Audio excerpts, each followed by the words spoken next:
Hello అందరికీ నమస్కారం అండి. Welcome back to Sharath updates YouTube channel. ఈరోజు తెలంగాణ రాష్ట్రంలో కొత్త చేయుత పెన్షన్లు ఈ నెలాఖరు వరకే కీలక గడువు ఉంటుంది. ఆగస్టు 15 నుండి కొత్త పెన్షన్లు పూర్తి వివరాలు, అలాగే ఈ రోజు పెన్షన్లు జమ అయ్యే జిల్లాలు, అసలు జమ అవుతాయా, అవుతే ఏ వర్గాలకి అవుతాయి, ఎంతెంత జమ అవుతాయి, దాని గురించి తెలుసుకుందాం. తెలంగాణ రాష్ట్రంలో కొత్త చేయూత పెన్షన్ల కోసం ఎదురు చూస్తున్న లక్షలాది మందికి చాలా ముఖ్యమైన అప్డేట్ అయితే వచ్చింది. ఈ నెలాఖరులోగా ఒక కీలక ప్రక్రియను పూర్తి చేయాలని ప్రభుత్వం ఆదేశాలను జారీ చేసింది.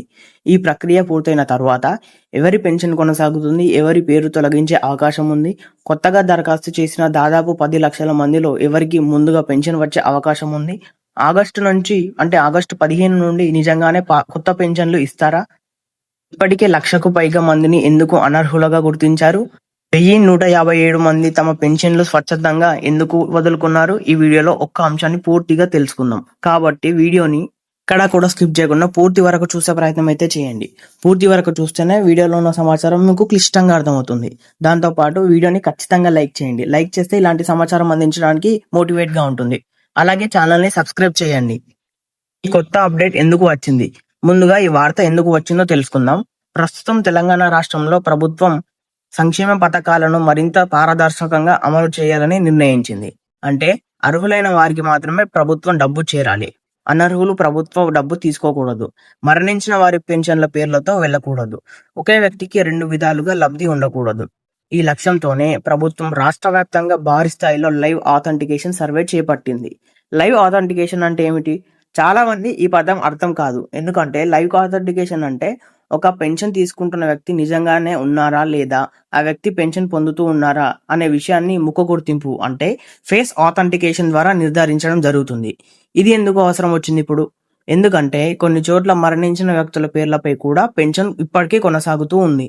కొంతమంది ఇతరుల పేర్లతో డబ్బులు తీసుకుంటున్నారు, కొంతమంది నిబంధనలకు విరుద్ధంగా లబ్ధి పొందుతూ ఉన్నారు. ఇలాంటి సమస్యలను తొలగించడానికి ఈ ప్రభుత్వం ఈ ప్రక్రియను చేపట్టింది. 3 నెలలుగా ఏం జరుగుతుంది? గత 3 నెలలుగా గ్రామాలు, పట్టణాల్లో అధికారులు ఇంటింటికి వెళ్లి వివరాలు సేకరించారు. ప్రతి లబ్ధిదారుడి ముఖ గుర్తింపు నమోదు చేశారు, డేటాను పరిశీలించారు, ఆధార్ వివరాలు పరిశీలించారు, జీవించి ఉన్నారా లేదా మరణించారా అని చూస్తున్నారు, అర్హత ఇంకా ఉందా అన్ని చెక్ చేస్తున్నారు. 1,21,229 మంది ఎందుకు అనర్హులుగా గుర్తించింది ప్రభుత్వం. ప్రస్తుతం అధికారులకు ప్రాథమికంగా 1,21,229 మందిని అనర్హులుగా గుర్తించింది ప్రభుత్వం. అంటే వారందరికీ పెన్షన్ వెంటనే ఆగిపోతుందా అంటే అలా కాదు. ప్రాథమిక జాబితా మాత్రమే. అంటే మరొకసారి పరిశీలన జరుగుతుంది, తర్వాతే తుది నిర్ణయం తీసుకుంటారు. అనర్హులుగా గుర్తించడానికి కొన్ని కారణాలు ఉండొచ్చు. మరణించడం, అర్హత కోల్పోవడం, తప్పు సమాచారం ఇవ్వడం, నిబంధనలకు విరుద్ధంగా లబ్ధి పొందడం. సెర్ప్ ప్రభుత్వం ఇచ్చిన కీలక ఆదేశాలు ఏమిటి? ప్రభుత్వం స్పష్టంగా ముందుగానే చెప్పింది, ఈ నెల ఆఖరిలోగా మొత్తం సర్వే పూర్తి చేయాలి. ఆగస్టు 5 నుండి పూర్తి నివేదిక ప్రభుత్వానికి అందజేయాలి. అంటే ఆగస్టు మొదటి వారంలోనే ప్రభుత్వం తుది జాబితాను చూసే అవకాశం ఉంటుంది. ఆగస్టు 15 నుంచి కొత్త పెన్షన్లు. ప్రస్తుత ప్రభుత్వం ఆగస్టు 15 నుంచి కొత్త పెన్షన్లు ప్రారంభించాలని యోచిస్తుంది. దీనికి అర్థం ఆ రోజు నుంచే ప్రతి ఒక్కరికి పెన్షన్ వస్తుంది అని కాదు. ముందుగా అర్హుల జాబితాను ఖరారు అవుతుంది. ఆ తర్వాత విడతల వారీగా అమలు చేసే అవకాశం ఉంటుంది. అధికారిక ఉత్తర్వులు వచ్చిన తర్వాతే పూర్తి స్పష్టత వచ్చే అవకాశం ఉంటుంది. 10 లక్షల అప్లికేషన్లు. కొత్తగా పెన్షన్ల కోసం రాష్ట్ర వ్యాప్తంగా దాదాపు 10 లక్షల కొత్తగా అప్లికేషన్లు దరఖాస్తు చేశారు. ఇది చాలా పెద్ద సంఖ్య. అందుకే ప్రభుత్వం తొందరపడకుండా ముందుగా పాత లబ్ధిదారుల వివరాలను పరిశీలిస్తుంది. ఆ తర్వాత కొత్త వారిని ఎంపిక చేస్తుంది. 1,157 మంది ఎందుకు పెన్షన్లు వదులుకున్నారు? ఇది చాలా ఆసక్తికరమైన విషయం. ఎందుకంటే రాష్ట్ర వ్యాప్తంగా 1,157 మందికి మాకు పెన్షన్ అవసరం లేదు అంటూ స్వచ్ఛందంగా పేర్లను తొలగించుకున్నారు. కొన్ని జిల్లాల్లో అయితే ఈ సంఖ్య ఎక్కువగా ఉంది. నాగర్ కర్నూల్ 156, భద్రాద్రి కొత్తగూడెం 156, ఖమ్మం 130, పెద్దపల్లి 90, మెదక్ 83, సంగారెడ్డి 63, జగిత్యాల 64, రాజన్న సిరిసిల్ల 55, సిద్దిపేట 44, రంగారెడ్డి 39, కరీంనగర్ 39. ఇది ప్రభుత్వానికి కూడా ఒక సానుకూల సంకేతంగా భావిస్తున్నారు.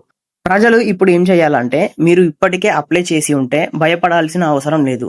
మీ వివరాలు సరిగ్గా ఉన్నాయో చెక్ చేసుకోండి. అధికారులు పిలిస్తే వెంటనే సహకరించండి. ముఖ గుర్తింపు ప్రక్రియను పూర్తి చేయండి. తప్పుడు సమాచారం ఇవ్వకండి. తప్పుడుగా ప్రకటనలను నమ్మకండి.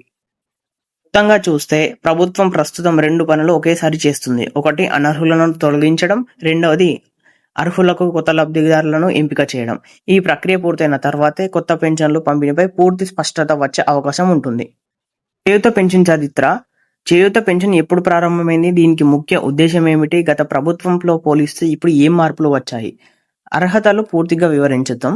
ఇప్పుడు ఎవరైనా అప్లై చేయవచ్చు. వయసు నిబంధనలు, ఆదాయ పరిమితి, అవసరమైన పత్రాలు, ఎవరు అనర్హులు, ఫేస్ ఆథెంటికేషన్ ఎలా చేస్తారు, అధికారులు నన్ను ఇంటికి పంపిస్తారా లేదా వస్తారా, మొబైల్ ద్వారా ఎలా వెరిఫై చేస్తారు, ఫింగర్ ప్రింట్ కాకుండా ముఖ గుర్తింపు ఎందుకు ఉపయోగిస్తున్నారు, వెరిఫికేషన్ సమయంలో ఏం చేయాలి, 1,21,229 మంది ఎందుకు అనర్హులయ్యారు, ఒక్క కారణాన్ని ఉదాహరణలతో చెప్పండి.